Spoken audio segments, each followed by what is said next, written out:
அவியல் எப்படி செய்கிறதுங்கிறத வீடியோவில் பார்க்க போகிறோம். அதுக்கு தேவையான பொருட்கள் என்னென்னு பார்த்துடலாம். நம்மக்கிட்ட என்னென்ன காய்கறிகள் அதை வச்சு இந்த அவியல் நம்ம செய்ய போகிறோம். இப்போ பார்த்தீங்கன்னா பொங்கல் சீசனாக இருக்கிறதுனால நமக்கு பார்த்திங்கன்னா அவரைக்காய் கிடைக்கும். அதே மாதிரி பச்சை மொச்சை உரித்து வச்சுருக்கேன், ஒரு 100 கிராம் பச்சை மொச்சை, அவரைக்காய், பீன்ஸு, கேரட்டு, இது எல்லாமே நீல வாக்கில் இந்த மாதிரி கட் பண்ணி வச்சுக்கோங்க. அதே மாதிரி கத்திரிக்காய், உருளைக்கிழங்கு, வாழைக்காய், அதே மாதிரி சக்கரவள்ளி கிழங்கு. இந்த கிழங்கு வகைகள் நம்மக்கிட்ட வந்து சேனக்கிழங்கு, இந்த மாதிரி என்ன கிழங்கு வகைகள் இருக்கோ 2-3 அதில் சேர்த்துக்கோங்க. இப்போ அதை கருத்து போகாத இருக்கிறதுக்கு தண்ணியில் நான் இந்த மாதிரி கட் பண்ணி போட்டு வச்சுருக்கேன். கூடவே பார்த்திங்கன்னா ஒரு தேங்காயில் பார்த்திங்கன்னா ஒரு அரை மூடி தேங்காய், ஒரு காரத்திற்கு பச்சை மிளகாய், 1 ஸ்பூன் ஜீரகம், இது தேங்காயோடு சேர்த்து நைஸாக அரைச்சிக்கோங்க. இது தேவையான அளவு உப்பு, தாளிக்க கடுகு உளுந்தம் பருப்பு, தேங்காய் எண்ணெய், கொஞ்சமாக கருவேப்பிலை, 100 ml தயிர். இதாங்க தேவையான பொருட்கள். இது எப்படி செய்கிறதுங்கிறத வாங்க பார்க்கலாம்.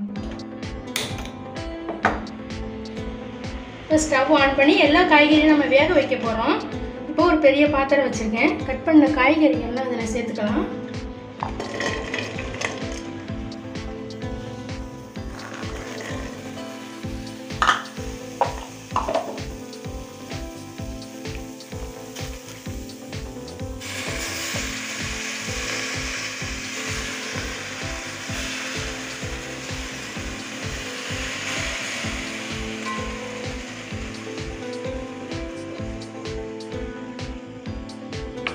கூடவே நம்ம காய் வேகிறதுக்கு தண்ணி சேர்த்துக்கலாம். தண்ணி பார்த்தீங்கன்னா ஒரு 2 டம்ளர் தண்ணி மட்டும் சேர்த்துக்கோங்க.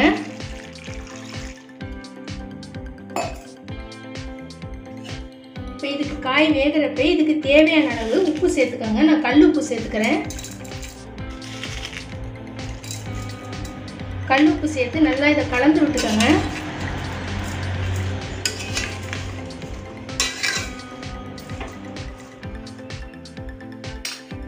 இப்போ இது நல்லா காய் வேகி வந்து வரணும். இதை தட்டு போட்டு மூடி வச்சிடலாம். காய் ஒரு சைடு வெந்துட்டுருக்கு. இப்போ நம்ம வந்து இந்த தேங்காயை அரைச்சிட்டு வந்துடலாம். ஒரு மிக்சி ஜாரில் ஒரு அரை மூடி தேங்காய் கட் பண்ணி வச்சுருக்கதை சேர்த்துக்கோங்க. இது ஃப்ரெஷ்ஷான தேங்காயாக இருந்துச்சுன்னா ரொம்ப டேஸ்ட்டாக இருக்கும். காரத்திற்கு பச்சை மிளகாய் சேர்த்துக்கோங்க.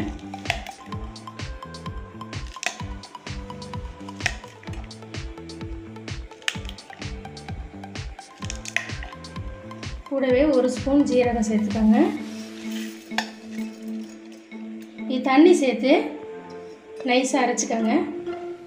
இப்போ தேங்காய் இந்த மாதிரி நல்லா நைஸாக அரைச்சிக்கோங்க. இப்போ தேங்காய் அரைச்சிட்டு வந்துட்டேன் பாருங்கள். இப்போ காய் நல்லா வெந்திருக்கான்னு பார்த்துடலாம்.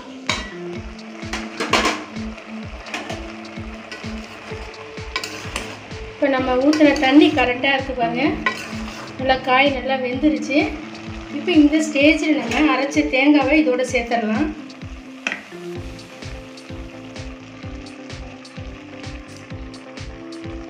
கொஞ்சமாக தண்ணி கலந்து இதோட சேர்த்துக்கோங்க.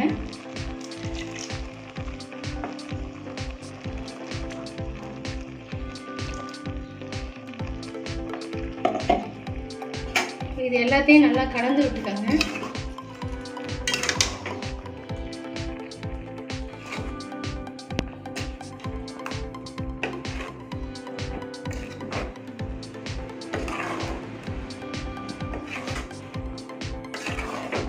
இந்த ஸ்டேஜில் நம்ம போட்ட உப்பு கரெக்டாக இருக்கான்னு பார்த்துக்கோங்க. பத்தலைன்னா கொஞ்சம் உப்பு சேர்த்துக்கோங்க. இப்போ அடுப்பை சிம்மில் வச்சு ஒரு 5 நிமிஷம் நல்லா கொதிக்கட்டும். இப்போ தேங்காய் சேர்த்து நல்லா வந்து ஒரு 5 நிமிஷம் நல்லா கொதிச்சாச்சு. இப்போ நம்ம எடுத்து வச்சுருக்க தயிர், கெட்டி தயிரை இதோட சேர்த்துருங்க. தயிர் சேர்த்து கொதிக்கக்கூடாது ரொம்ப நேரம். ஒரு 2 நிமிஷம் கிளறி விட்டு கொதிக்க வச்சுட்டு நிப்பாட்டிடுங்க.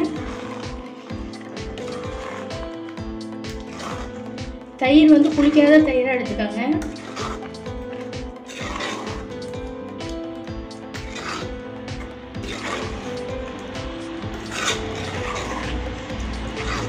ஒரு 2 நிமிஷம் அடுப்பில் இருக்கட்டும். அப்படியே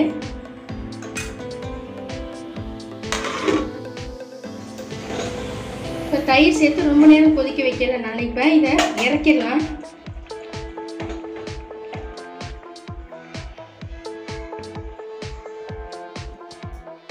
தாளிக்க கரண்டி வச்சுருக்கேன்.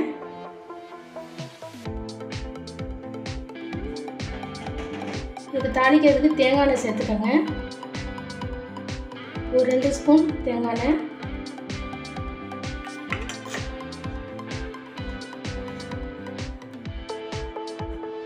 எண்ணெய் நல்லா காஞ்ச பிறகு கடுகு உளுந்தம் பருப்பு சேர்த்துக்கோங்க. ஒரு 1.5 ஸ்பூன் கடுகு உளுந்தம் பருப்பு. நல்லா கடுகு உளுந்து பொரியட்டும்.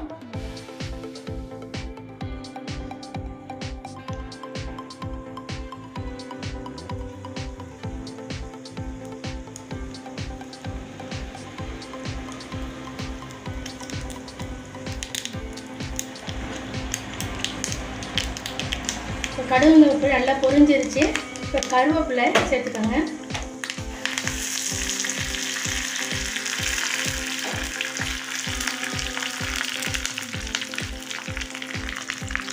அவியலில் சேர்த்துருங்க.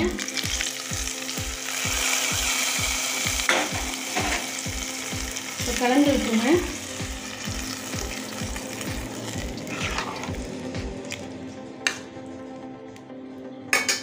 சூப்பராக டேஸ்டான அவியல் ரெடி ஆகிடுச்சு பாருங்கள். இந்த வீடியோ பிடிச்சிருந்துச்சுன்னா லைக் பண்ணுங்கள், நம்ம சேனலுக்கு சப்ஸ்கிரைப் பண்ணுங்கள். நீங்களும் இதே மாதிரி செஞ்சு பாருங்கள். செஞ்சு பார்த்துட்டு எப்படி வந்துச்சுன்னு கமெண்டில் மறக்காமல் போடுங்க கமெண்டு. தேங்க்யூ.